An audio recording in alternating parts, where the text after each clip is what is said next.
किसी ने बहुत अच्छी बात कही है कि असफलता वहीं जीतती है जहां पर प्रयास रुक जाते हैं।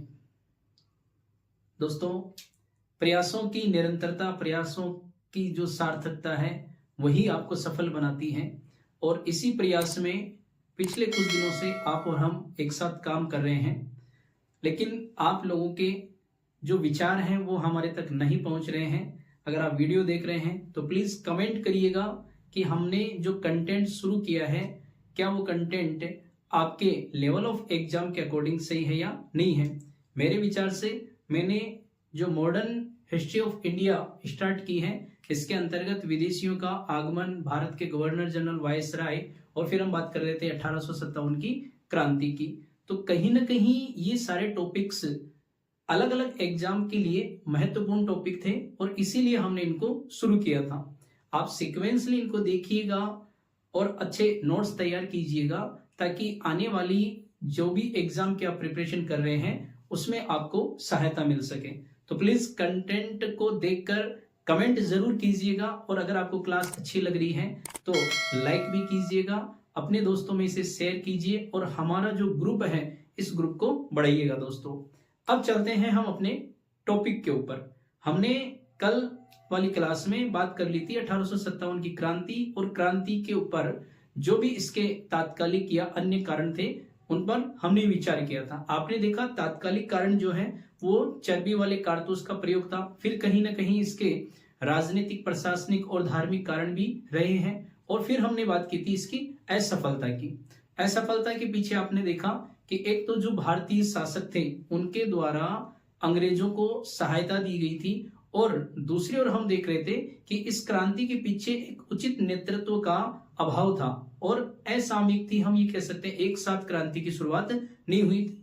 उस समय जो भी संदेश वाहक रहे होंगे, जो भी माध्यम रहा होगा, वो आज के जितना डेवलप नहीं था। इसीलिए 1857 की जो क्रांति है वो कहीं इतनी सफल नहीं हो पाई जितना विद्रोह क्रांतिकारियों के मन में भरा हुआ था। ठीक है, अब हम अपनी इसी क्लास को आगे बढ़ाते हुए बात करेंगे कि किस तरीके से 1857 की क्रांति के दौरान कुछ महत्वपूर्ण विद्वानों ने महत्वपूर्ण पुस्तकें लिखी हैं, कुछ कथन भी लिखे गए हैं, और फिर हम बात करेंगे कि ये जो क्रांति है उस क्रांति का संबंध किन किन स्थानों से और किन किन के मध्य संघर्ष हुआ। पहली कड़ी में हम संघर्ष की बात करेंगे और दूसरी कड़ी में हम बात करेंगे इनसे संबंधित महत्वपूर्ण पुस्तकों की। तो वीडियो पर बने रहिएगा, और जैसा कि मैंने आपसे कहा है प्लीज अपने विचार कमेंट के माध्यम से हमारे तक पहुंचाते रहिएगा। तो इसी कड़ी में अब हम बात करते हैं 1857 का जो विप्लव है, जो विद्रोह है, वो किस तरीके से हुआ। हमने अपने लास्ट सेशन में बात कर ली थी कि 1857 के विप्लव की जो व्यक्तिगत शुरुआत की थी वो व्यक्तिगत शुरुआत हुई बैरकपुर छावनी से। बैरकपुर छावनी के एक सिपाही मंगल पांडे ने 29 मार्च 1857 को विद्रोह कर दिया। लेकिन पूछा जाता है कि 1857 की क्रांति का जो सशस्त्र विद्रोह है ये कहां पर हुआ। तो 1857 की क्रांति का सशस्त्र विद्रोह की शुरुआत होती है मेरठ से, और आप देख पा रहे हैं कि 10 मई 1857 को मेरठ में पहला सशस्त्र विद्रोह शुरू हुआ। अब इसके बाद में 1857 की क्रांति को लेके विद्रोह के जो स्थान है और इस विद्रोह के नेतृत्वकर्ता और इन नेतृत्वकर्ताओं के लिए किस किस व्यक्ति ने दमनकारी नीतियों को अपनाया है ये आप देख पा रहे हैं। सबसे पहले हम बात करेंगे 10 मई। तो 10 मई 1857 को मेरठ में सैनिक विद्रोह के साथ में पहला विप्लव जो है वो शुरू हो जाता है, और इसी कड़ी में 11 मई 1857 को दिल्ली में बहादुर शाह और बख्त खां, इन दोनों ने मिलकर 1857 की क्रांति का नेतृत्व किया, और इनकी दमनकारी नीति के रूप में आ जाते हैं निकलसन हडसन ने बहादुर शाह के खिलाफ 1857 की क्रांति का दमन किया। वहीं इसके बाद में 4 जून 1857 को झांसी उत्तर प्रदेश, और झांसी की अगर हम बात करते हैं तो रानी लक्ष्मीबाई नाम तो बहुत फेमस है। जब हम छोटी क्लास में थे तब से हम पढ़ते हुए आ रहे हैं कि बूंदेले हर बोलों के मुंह हमने सुनी कहानी थी कि खूब लड़ी मर्दानी वो तो झांसी वाली रानी थी। ठीक है, और रानी झांसी के लिए जनरल ह्यूरोज ने भी बहुत ही अच्छा कथन कहा था, बात करेंगे आगे की हम इस क्लास में। उन्होंने रानी लक्ष्मीबाई को एक अकेली मर्द बताया। जिस प्रकार के साहस के साथ में रानी लक्ष्मीबाई ने अपने रियासत के लिए लड़ाई लड़ी है, 1857 की इस क्रांति को सफल बनाने में अपना योगदान दिया था, उस योगदान के चलते ही जनरल ह्यूरोज ने उन्हें मर्द की संज्ञा दी थी। ठीक है, चलिए आगे बात करते हैं। तो रानी लक्ष्मीबाई और तात्या टोपे इनके सहयोगी रहे हैं और जनरल ह्यूरोज ने दमनकारी नीति यहां पर लागू की थी। यानी हम ये कह सकते हैं कि महारानी लक्ष्मीबाई ने जनरल ह्यूरोज के साथ में संघर्ष किया था। आपको पता हो तो रानी लक्ष्मीबाई को, जो कि झांसी रियासत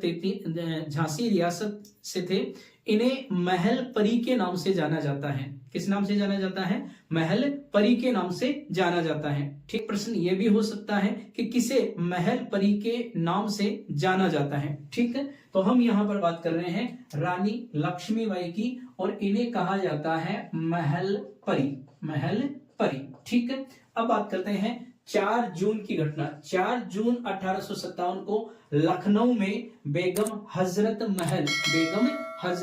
महल, आपको पता है बेगम हजरत महल को भी एक ऐसा ही उपनाम मिला हुआ है। तो बेगम हजरत महल के नेतृत्व में विद्रोह होता है और दमनकारी नीति के रूप में आ जाते हैं कोलिन कैंपबेल। कौन आ जाते हैं? कोलिन कैंपबेल आ जाते हैं। ठीक है, वहीं 5 जून की घटना की अगर हम बात करते हैं तो कानपुर उत्तर प्रदेश में नाना साहब और तात्या टोपे के नेतृत्व में इस क्रांति का आगाज होता है और क्रांति के दमनकारी नीति के रूप में नेतृत्व करता आ जाते हैं कोलिन कैंपबेल और हैवलॉक। ठीक है, वहीं पर 6 जून 1857 को इलाहाबाद में लियाकत अली के नेतृत्व में क्रांति की शुरुआत होती है और इनका संघर्ष होता है कर्नल नील के साथ में। इसके बाद में 12 जून 1857 को जगदीशपुर में कुंवर सिंह के नेतृत्व में विद्रोह की शुरुआत होती है और इनके दमन करने के लिए विलियम टेलर और विंसेंट अय्यर, इन दोनों अधिकारियों ने संघर्ष किया।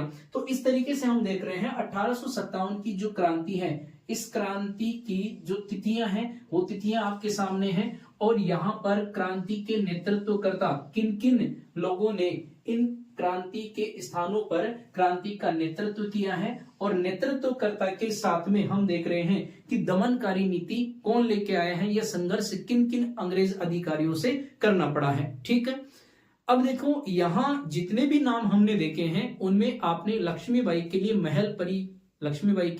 महल परी की संज्ञा दी है। तो आपको बता दें बेगम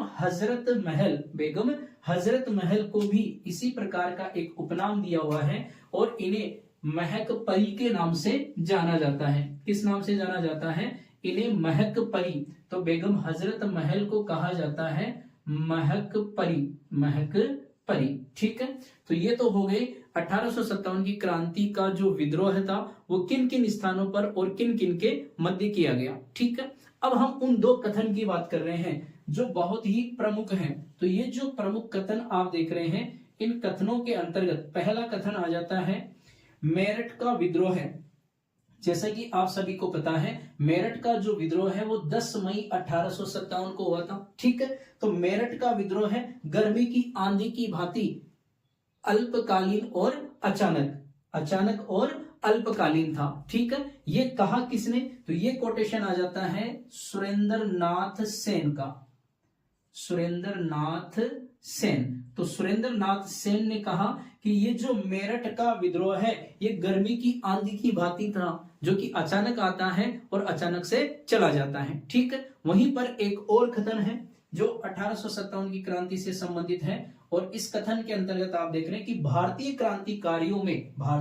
क्रांतिकारियों में यहाँ सोई हुई औरत अकेली मर्द थी। आप सभी को पता है रानी लक्ष्मीबाई ने जिस साहस के साथ में संघर्ष किया वो बहुत ही तारीफे काबिल था और इसीलिए इनका जो संघर्ष हुआ वो जनरल ह्यूरोज के साथ में, और जनरल ह्यूरोज ने ये कोटेशन कहा था, जनरल ह्यूरोज ने ये कोटेशन कहा था कि भारतीय क्रांतिकारियों में यहाँ सोई हुई जो महिला है ये अकेली मर्द है।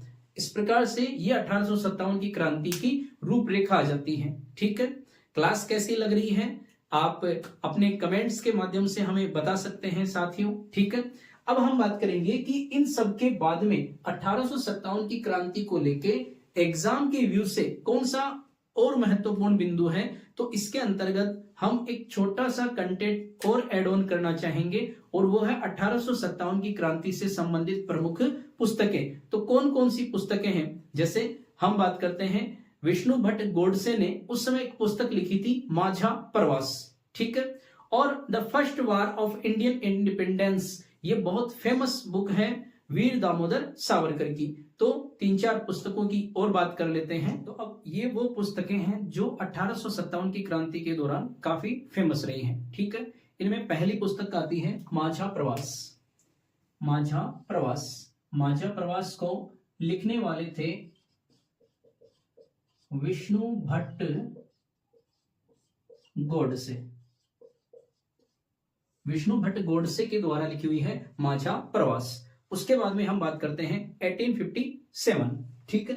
1857 जो पुस्तक है वो लिखी हुई है सुरेंद्र नाथ सेन। सुरेंद्र नाथ सेन के द्वारा ये पुस्तक जो है वो लिखी गई थी। इसके बाद में तीसरी पुस्तक के रूप में हम बात करते हैं the great rebellion. The great rebellion, और द ग्रेट रेबेलियन पुस्तक के रचनाकार हो जाते हैं अशोक मेहता। अशोक मेहता, ठीक है। अशोक मेहता के द्वारा लिखी गई है द ग्रेट रेबेलियन। इसके बाद अगली पुस्तक का नाम है the cause of the Indian revolt. The cause of the Indian revolt, तो ये पुस्तक लिखी है अहमद, ये पुस्तक लिखी हुई है सैयद अहमद खान। सैयद अहमद खान के द्वारा the cause of the Indian revolt पुस्तक की रचना की गई थी। अब हम बात करते हैं उस महत्वपूर्ण पुस्तक की जिसे लगभग एग्जाम्स में पूछा जा चुका है और आगे भी पूरे चांसेस हैं इसके प्रश्न बनने के।